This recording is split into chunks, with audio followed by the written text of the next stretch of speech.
Hello everyone, welcome back to my channel Kanchan daily lifestyle. कैसे हैं आप सभी? आई होप आप सभी बहुत अच्छे से होंगे। और आज नवरात्रि का दूसरा दिन है, तो व्लॉग में समय से लेकर नहीं आ पाई, इसके लिए मैं क्षमा चाहती हूँ। आप सभी को पता ही है कि नवरात्रि में कितना सारा काम रहता है, हम सब थोड़े बिज़ी रहते हैं इसलिए थोड़ा सा मैं लेट हो गई। लेकिन कोई नहीं, आज ये व्लॉग आप सबके सामने है, तो व्लॉग को प्लीज़ पूरा एंड तक देखिएगा, बताइएगा आपको कैसा लगा।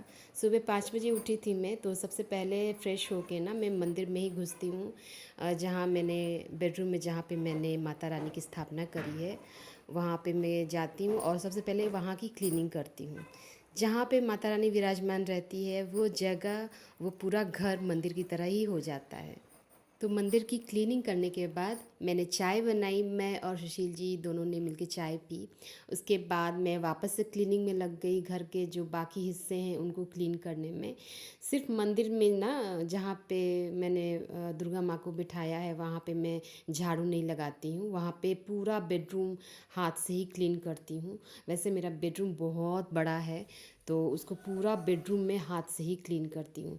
बाकी हॉल और किचन, फिर बाहर का एरिया जितना भी है, वो सारा कुछ मैं झाड़ू से क्लीन करती हूँ, उसके बाद पोछा लगा देती हूँ।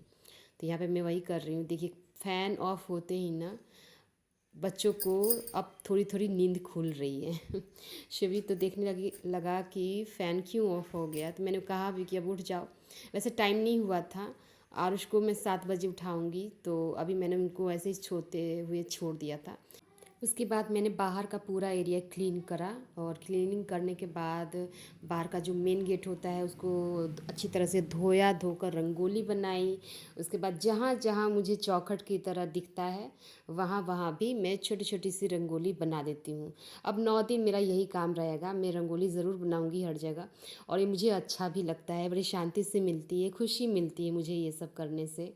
और आरुष देखिए, मेरा छोटा बेटा जग गया है और कितने प्यार से देख रहा है कि मम्मी क्या कर रही है। उसको भी ये सब बहुत अच्छा लगता है देखते हुए कि मतलब मैं कैसे कैसे डिज़ाइंस बनाती हूँ, और पूछता भी है कि मम्मी तुमको ये सारे डिज़ाइन कैसे समझ में आते हैं।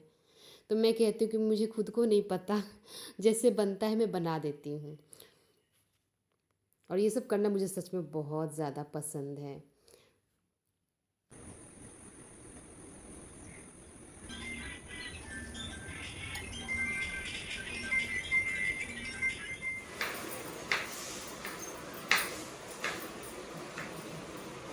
घर की क्लीनिंग हो गई, अब बारी है कि बच्चों का नाश्ता तैयार कर दिया जाए।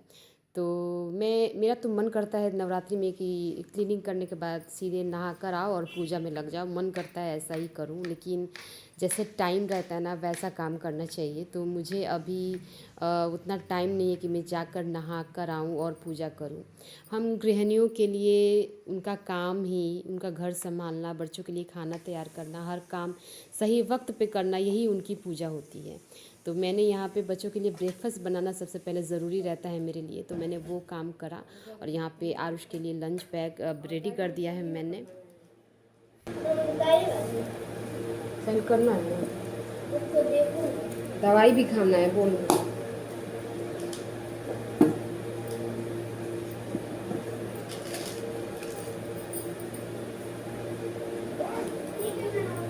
हाँ, नहीं करना है, मैं दवाई भी खाई नहीं।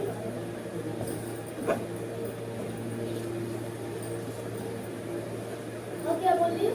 दवाई खाना। दवाई और पीछे से कर लो।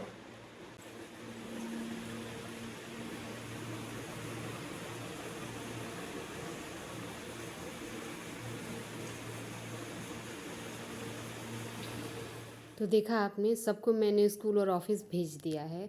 सुबह सुबह सुशील जी पूजा करके और उनको जो फ्रूट लेना होता है खाकर चले जाते हैं, और सबके जाने के बाद बारी रहती है मेरी पूजा करने की।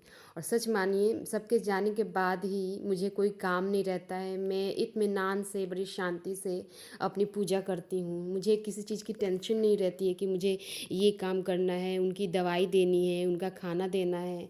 ये सबसे निश्चिंत होके मैं पूजा में लगती हूँ और मुझे ऐसे ही पसंद है। तो दोस्तों, आज नवरात्रि के दूसरे दिन है और दूसरे दिन माता ब्रह्मचारिणी स्वरूप की पूजा की जाती है।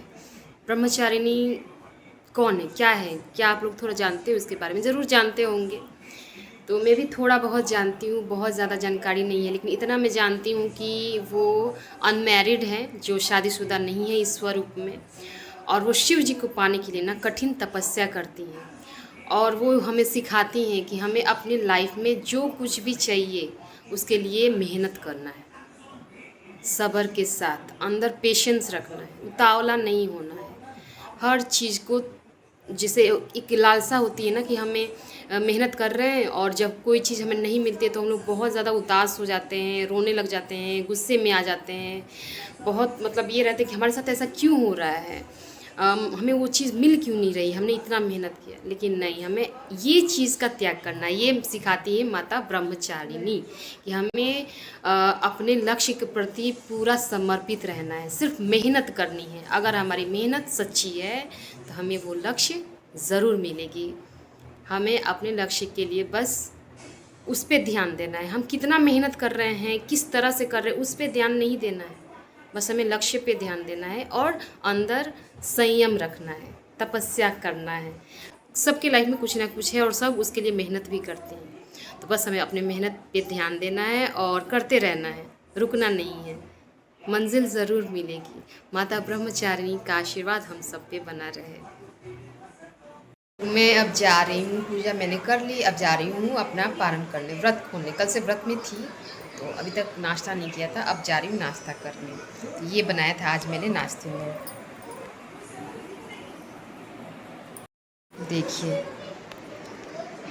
आलू का भुजिया, लौकी की सब्जी, रोटी। ये आज नाश्ते में मैंने बनाया है और खाना भी है यही, चावल बाद में बनाऊँगी मैं। में बहुत ज़्यादा कुछ मुझे नहीं बनाना। चावल भी मैंने यहाँ कुकर में धो के रख लिए हैं। सुशील जी तो 9 दिन के व्रत में हैं तो वो अभी फलाहारी ही रहेंगे और इस बार तो आई थिंक 10 दिन का पूरा नवरात्रि हो रहा है। 1 तारीख को ख़त्म हो रहा है शायद, मुझे याद भी नहीं आ रहा ढंग से। चलो फिर पता तो लग ही जाएगा कब है। फ़िलहाल ये व्लॉग मैं यहीं पे एंड करती हूँ और उम्मीद करती हूँ आपको आज का ब्लॉग पसंद आया होगा। और क्या आप देखना चाहते हैं मेरे ब्लॉग में, मुझे कमेंट करके ज़रूर बताइएगा। मेरे नवरात्रि ब्लॉग आपको पसंद आते हैं कि नहीं, वो भी मुझे कमेंट में ज़रूर बता दिया कीजिए, जैसे मुझे थोड़ा मोटिवेशन मिलेगा, आइडिया मिलेगा। तो फ़िलहाल चलिए मिलते हैं आपसे अब नेक्स्ट ब्लॉग में। टिल देन आप अपना बहुत ज़्यादा ख्याल रखिए, पूजा में लगे रहिए, मेहनत करते रहिए, आप कामयाब ज़रूर होंगे। Bye bye, take care. Channel पे पहली बार आए हैं, पहली बार ये ब्लॉग देख रहे हैं तो मेरे चैनल को सब्सक्राइब ज़रूर कर लेना।